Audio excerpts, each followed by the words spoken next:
I'll just awkwardly stand up here. Okay. So we went to a training event in July of 2012, which we'd been to several before, but I had always done skills versus business. So this time I decided to do a business training event. And it was a couple that owned a salon in Connecticut. But they had us do a lot of business building type exercises, and they had you put together a plan, and then a 1-year plan and a 5-year plan. So you really had to go through and evaluate yourself, your business, what you were doing. And I just kind of decided that what I was doing in my current space that I was renting, which was just me, really wasn't what I wanted to give my clients. I'm gonna grab coffee. So I came home, told my mom, hey, I'd like to start a salon, I think, maybe. And she was like, oh, well, you have to go look at this building.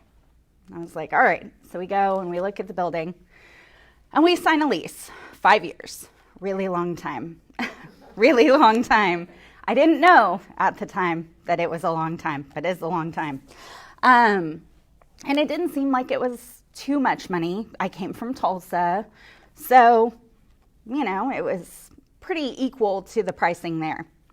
Well, after being here a little bit, I figured out that it was really expensive. So we put in the work to the building that it needed because it was just a big empty space. And we had to move in really fast, and it was a month from the time we signed the lease till we moved in. And it was pretty unexpected. The move-in was sudden, but we made it all work. We were there for 4 years before we started looking for something to buy because it was just way more affordable. What we wanted to provide the girls, and Ian as our massage therapist, so can't just say girls. But what we wanted to do for them in the way of training, we really couldn't do with the expense of our building. So we started looking, and we just couldn't find anything price range, location that we wanted. So we went ahead at the 5-year mark and signed 1 more year. And by doing that, we kind of committed, this is going to be the year we're going to find something. So the girls helped. My mom pushed me to go look at this building, and I was like, I'm not going there whatsoever. It was not great. I didn't want to be there. But once we went in and looked at it, it felt good.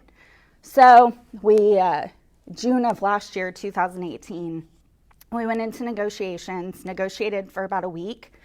And then after the week, we settled, and we had 3 months. So we renovated the whole building at 314 East Central, which is 2,600 square feet, in 3 months, which was crazy, but we did it. And then we moved in Labor Day weekend.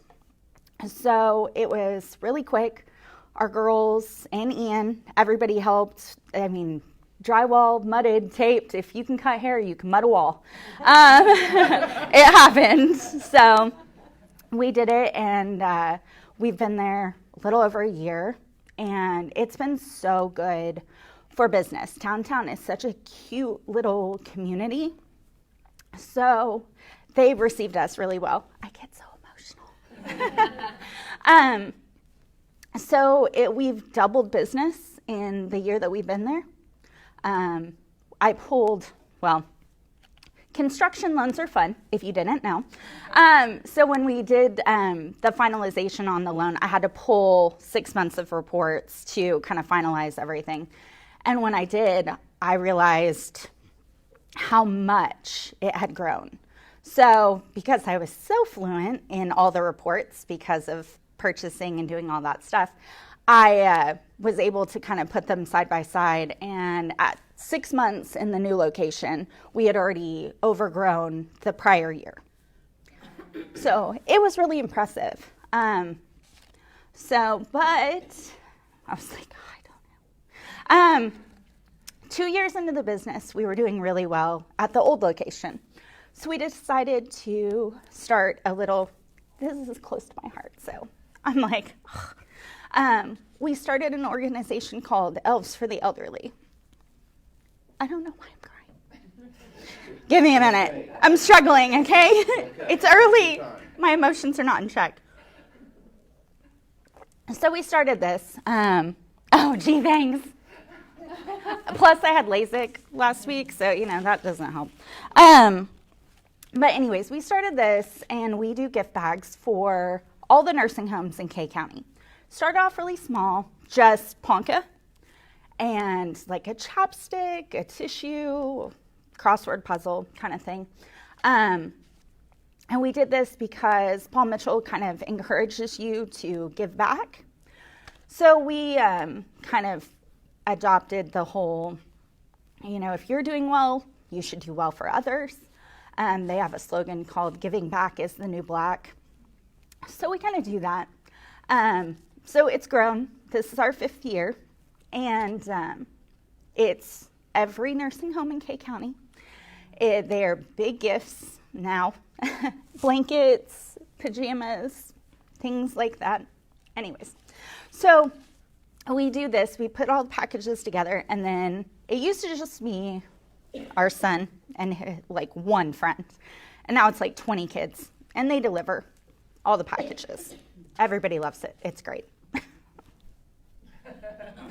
Anyways, so, but this year we're actually kind of moved it over to City Central. They decided to give us a room because we're a little smaller than we used to be, which is okay. But so we do all of our stuff over there now, and so that's just kind of our thing. We started small and grew a little bigger and decided to give back, and then bought a building, and we're trying to buy more, I promise. So that's kind of where we are today. So, what was your biggest fear going into your business? Biggest fear going in, I signed a 5-year lease. I know you I was on the hook for $2,000 a month for 5 years. Yeah. So, I mean, it's a lot of money, $100,000. That was crazy. I'd been here 3 years when I did that. So, I had a good clientele. I could have paid for it all, like what I was bringing in. If it was just me, it would have been crazy to be in 4,000 square feet, just me.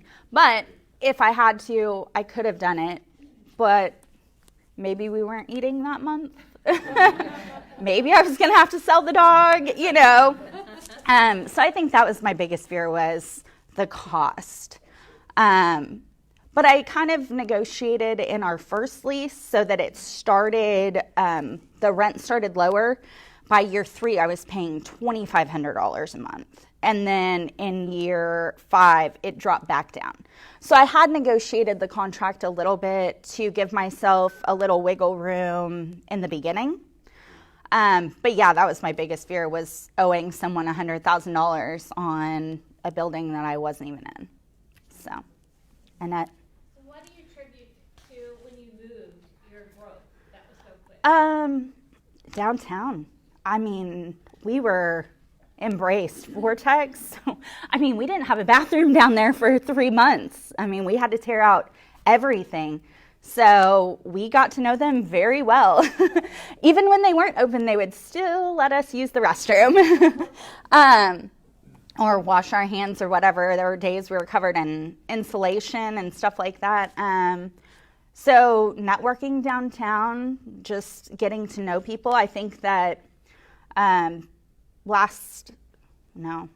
sometime last year, I'd like to tell you when, but we got business of the month. So that kind of brings people down to see what you're doing, curious, I think buying the building, investing in downtown and Ponca kind of gives people a sense of like, okay, they're going to stay. So, and people want that. They want stability in a massage therapist or a hairstylist. You don't want someone that moves all the time, because as I know, I mean, every time you move salon, you lose roughly 33% of your clientele.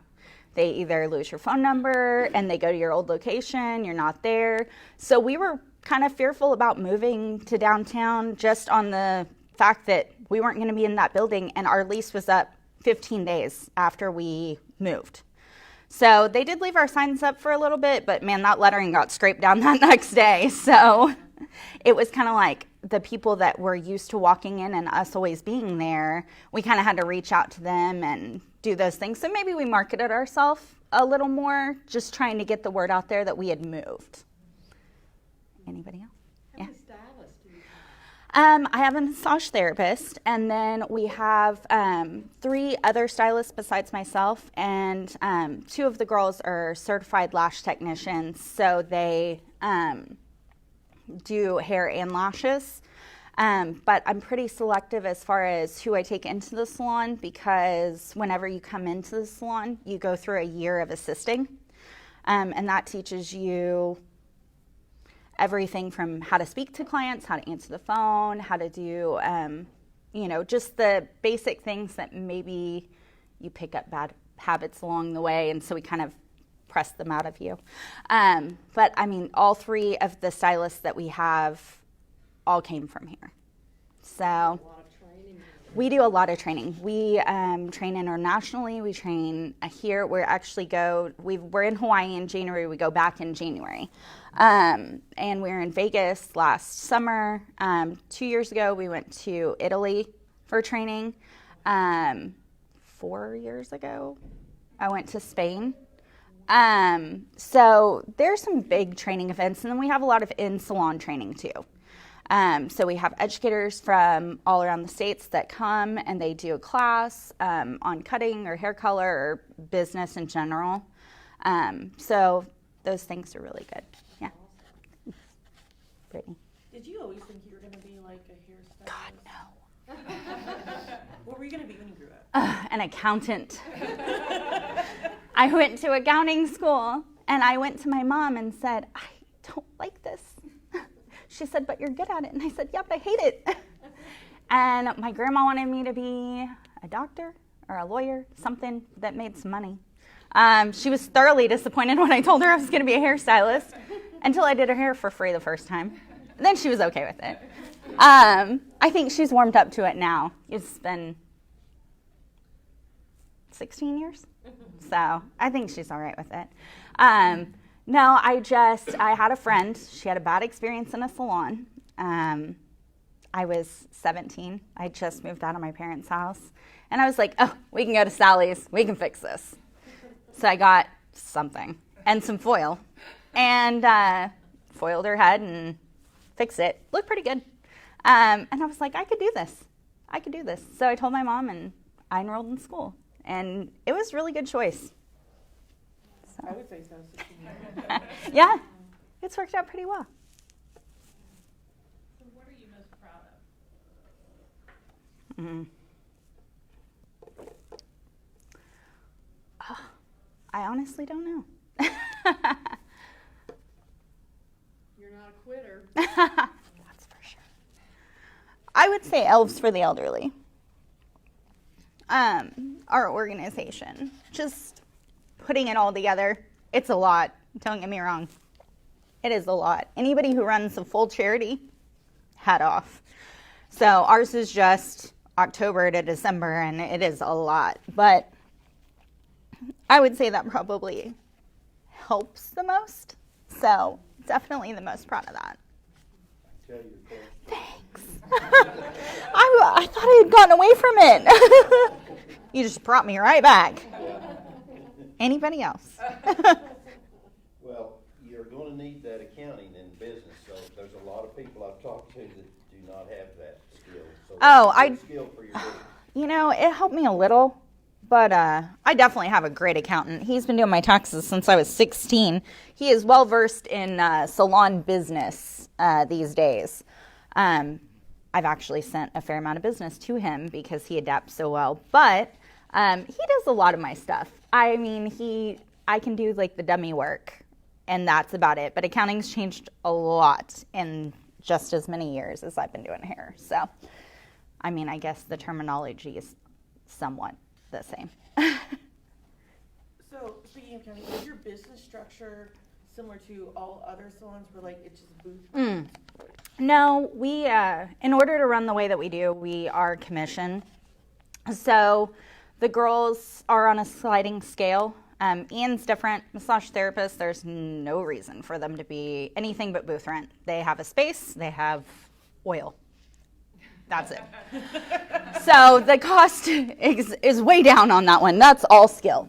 Yeah, so that's a sliding scale. So they start at when they make it off hourly, because after your year of assisting, then you gradually, whenever your commission becomes higher than your hourly pay, then you start receiving commission.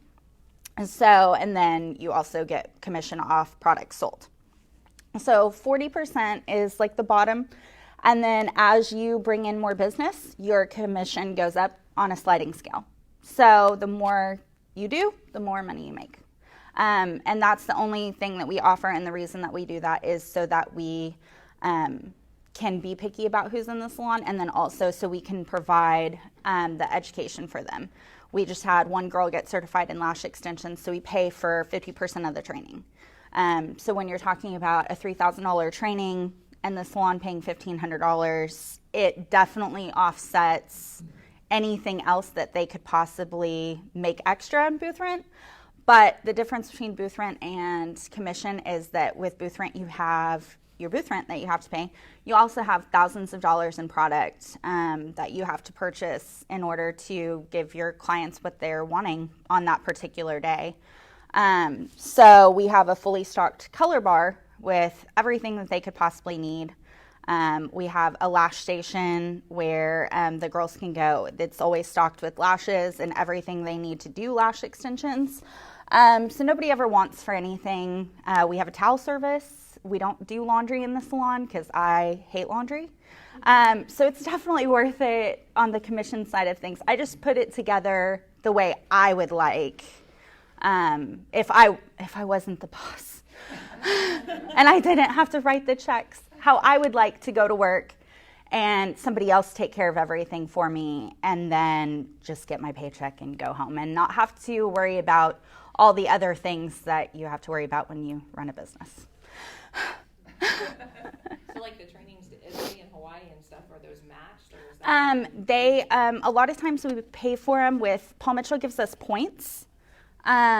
So for every tube of color, $1 we spend on color, we get 3 points. For every product, every $1 is 2 points. So those points add up.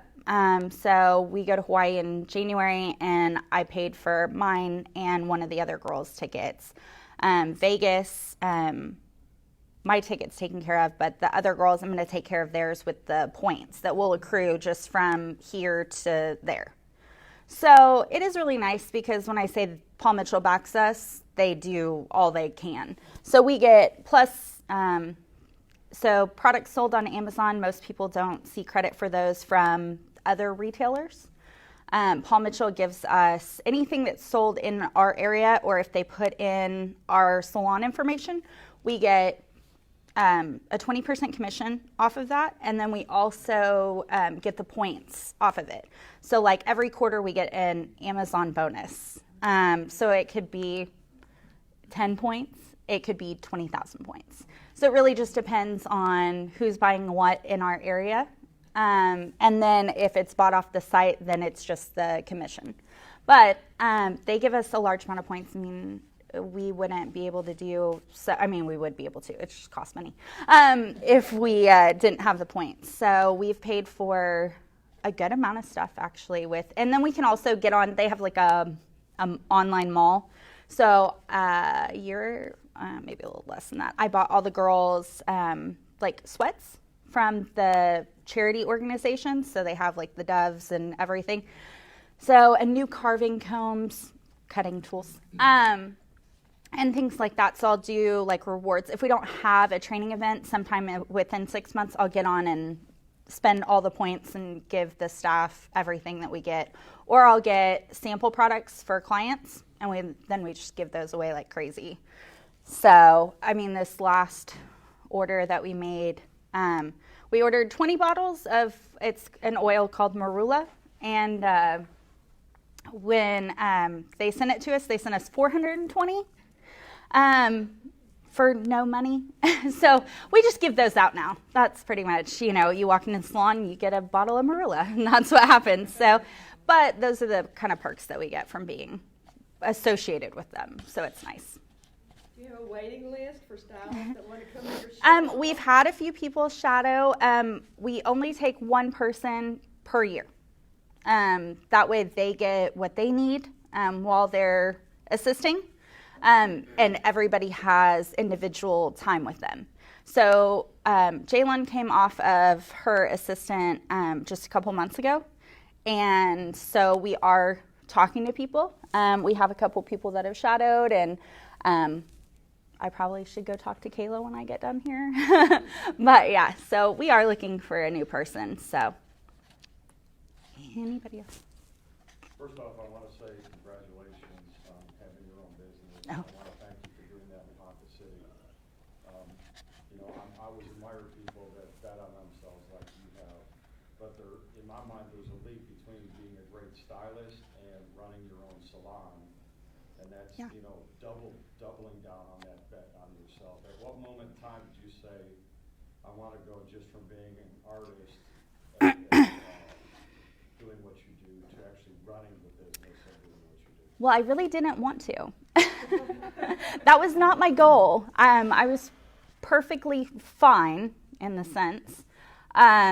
Just being my one-man show, I made a good amount of money with it. But I just, the place that I was in, I couldn't be who I wanted to be.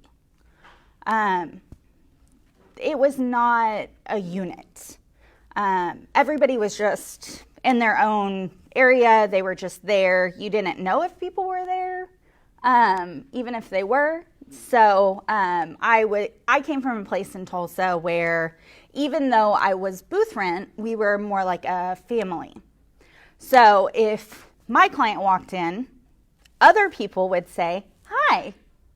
That didn't happen here. I was really kind of thrown off by it. And then I was used to serving drinks, water, soda, not at a charge, just, hey, would you like something to drink?